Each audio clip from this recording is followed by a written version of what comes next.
तो बच्चों कि यह नष्ट इक्वेशन बड़ा तारे फंस जाता है इसके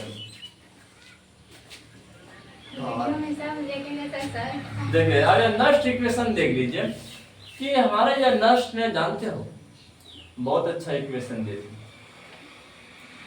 कि नष्ट इक्वेशन जो यूजफुल है कि अगर तुम एनोड के जगह पर स्टैंडर्ड हाइड्रोजन इलेक्ट्रोड का यूज करते हो और कैथोड के जगह पर कोई भी इलेक्ट्रोड यूज करते हो और ईएमएफ निकाल रहे थे कि नहीं, तो और वहां पर हम लोग जानते हो स्टैंडर्ड फॉर्म में निकालते थे। किस फॉर्म में? स्टैंडर्ड फॉर्म में। हाँ, लेकिन हमेशा ईएमएफ स्टैंडर्ड फॉर्म में नहीं रहता, हमेशा कंसंट्रेशन आपका यूनिटी नहीं रहेगा, एक नहीं रहेगा कि आपका सॉल्यूशन का कंसंट्रेशन कुछ भी रह सकता है कि नहीं। तो अगर एक नहीं रहा, कोई और वैल्यू रहा ईएमएफ का, क्या कहते हैं, कंसंट्रेशन का, तो उस केस में तुम ईएमएफ कैसे निकालोगे? इसी के ऊपर नष्ट चचा ने बहुत अच्छा इक्वेशन दिया है जिसको कहते हैं नष्ट इक्वेशन। याद रखना, देख लीजिए। तो पहले यह बात बताते हैं कि हम क्या करते, किसी भी इलेक्ट्रोड का जब पोटेंशियल निकाल रहे थे तो उसको कैथोड बना रहे थे कि नहीं, उसको कैथोड बनाते, क्योंकि हम यह भी बताए थे कि एनोड का जगह फुल है, वहां पर कौन बैठता है? स्टैंडर्ड हाइड्रोजन इलेक्ट्रोड बैठता है। याद रखना है। तो बच्चों कैथोड पर क्या होता है? रिडक्शन होता है। अगर मान के चलो देख लीजिए, अगर कोई मेटल है, हाँ, और वो रिड्यूज हो रहा है, कैथोड पर बैठा है, रिड्यूज हो रहा है, तो समय इसमें अगर N+ चार्ज है, इसको कितना इलेक्ट्रॉन चाहिए रिड्यूज होने के लिए? इसको N इलेक्ट्रॉन ही चाहिए। N इलेक्ट्रॉन चाहिए कि नहीं? N इलेक्ट्रॉन चाहिए। तो तब इसके बाद रिड्यूज होकर के ये मेटल बनाएगा। क्या बनाएगा? मेटल बनाएगा। हाँ, बिल्कुल याद रखना है। अगर कोई भी दूसरा कंसंट्रेशन रहे, अगर यूनिटी कंसंट्रेशन नहीं रहे, कोई भी दूसरा कंसंट्रेशन रहे, तो बिल्कुल तुम ईएमएफ निकाल सकते हो। हमारे चाचा नष्ट ने एक ऐसा इक्वेशन दिया है, याद रखना, देख लीजिए। उस रिएक्शन को हम आउट क्या करते, उस इक्वेशन को आउट कर देते हैं, तो समझना है। देखिए नष्ट ने जो इक्वेशन दिए थे कि नष्ट इक्वेशन is given as तो समझना। अब वो जो दिया हुआ इस प्रकार से दिए थे कि अगर किसी भी कंसंट्रेशन पर अगर तुमको ईएमएफ निकालना रहे, कि किसी भी कंसंट्रेशन पर अगर तुमको ईएमएफ निकालना रहे सेल का, तो जो स्टैंडर्ड वाला जो वैल्यू उस क्या लिस्ट में दिया गया है, यहाँ पर सबका वैल्यू दिया गया है। अब वो सब स्टैंडर्ड वाला वैल्यू है। स्टैंडर्ड वाला ईएमएफ आपको पता रहेगा। स्टैंडर्ड वाला ईएमएफ के समय ऊपर में इस प्रकार से माइनस दोगे और ऐसे घेर दोगे, तो ये स्टैंडर्ड का पहचान है। ये बताया 11th क्लास में हम आउट किए थे। हाँ, इसको स्टैंडर्ड कहते हैं।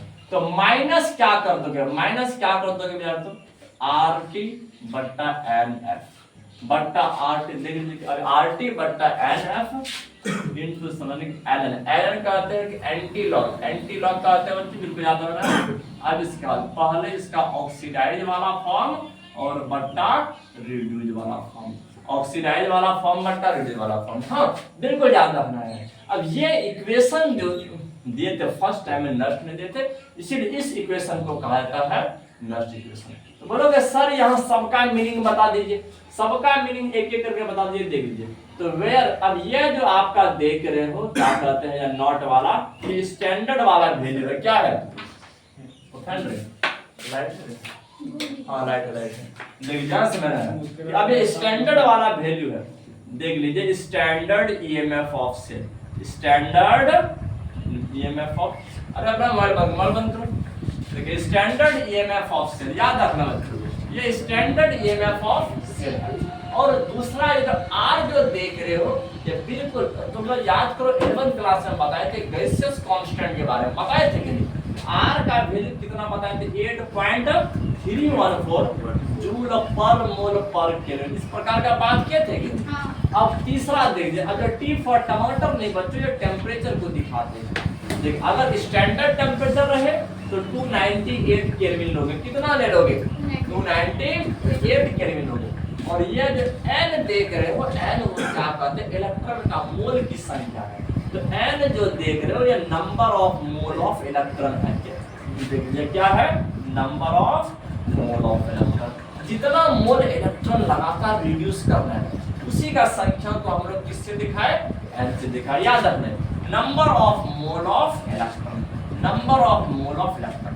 और ये जो f जो देख रहे हो या कोई फॉक्स नहीं है बच्चों, तो समझ f हमारा फाराडे का यूनिट है कि नहीं। ये वो जो बताए थे कि एक मोल इलेक्ट्रॉन का जो चार्ज होगा ना वो 96.487 कूलम होगा, 96.487 कूलम होगा प्रति मोल। याद रखना है कि एक मोल कोई भी आयन रहे इसके पास जो चार्ज रहता है वो 96.487 होता है। और हम लोग जब भी कैलकुलेशन करेंगे बोलो, अच्छा ये नहीं बताया थे, अरे इसका वैल्यू बहुत इजी रूप से है। देखिए मतलब कि इलेक्ट्रॉन पर चार्ज कितना होता है, इलेक्ट्रॉन पर चार्ज आपका 1.6022 into 10 to the power -19 coulomb होता है क्या। और एक मोल इलेक्ट्रॉन ले लो, एक मोल, तो पहले बताइए एक मोल में संख्या कितना होता है, क्या कहते हो अवोगाड्रो संख्या बोल दीजिए। तो 6.023 into 10 to the power 23 होता है। बस एक बात समझ, एक मोल इलेक्ट्रॉन का अगर निकालोगे बस इन दोनों को गुना कर दीजिए, तो 1.6022 into 10 to the power -19 हो गया, -19 हो गया गुना 6.023 into 10 to the power 23 हो गया। बस एक बार गुना करके देखिए आपका यही डाटा आ जाएगा, यही डाटा आ जाए बिल्कुल याद रखना। इतना कूलम आएगा कि प्रत्येक मोल इलेक्ट्रॉन, एक मोल इलेक्ट्रॉन कितना आता है, इसीलिए इसका यूनिट होता है कूलम प्रति मोल होता है। याद रखना, सिर्फ गुना कर दोगे आ जाएगा वैल्यू। हाँ तो समझ, लेकिन हम लोग कैलकुलेशन में क्या लिखेंगे, 96,500 लिखना है। क्या लिखना है, 96,500, क्योंकि यहाँ पर 487 आ गया, इसको तुम 500 लिख सकते हो, है ना। तो 487 रुपया अगर किसी को दे दोगे तुम्हारे ऊपर रहम करके वो 500 रुपया, अरे क्या है ना, ये सब हो जाएगा। अप्रॉक्स तुम जब भी कैलकुलेशन में करोगे इससे क्या, जस्ट यही वाला वैल्यू लिखोगे, इसी वैल्यू को लिखोगे। हाँ याद रखना है। देखिए अब तुम लोग को बताते हैं कि नस्ट इक्वेशन, डैनियल सेल के लिए नस्ट इक्वेशन कैसा होता है, बहुत इजीली रूप से बताते हैं। हाँ और बिल्कुल इस चीज को आज सीख करके यहाँ से जाओगे। देखिए थोड़ा सा लंबा कैलकुलेशन है लेकिन क्या बहुत इजी रूप से होगा। हाँ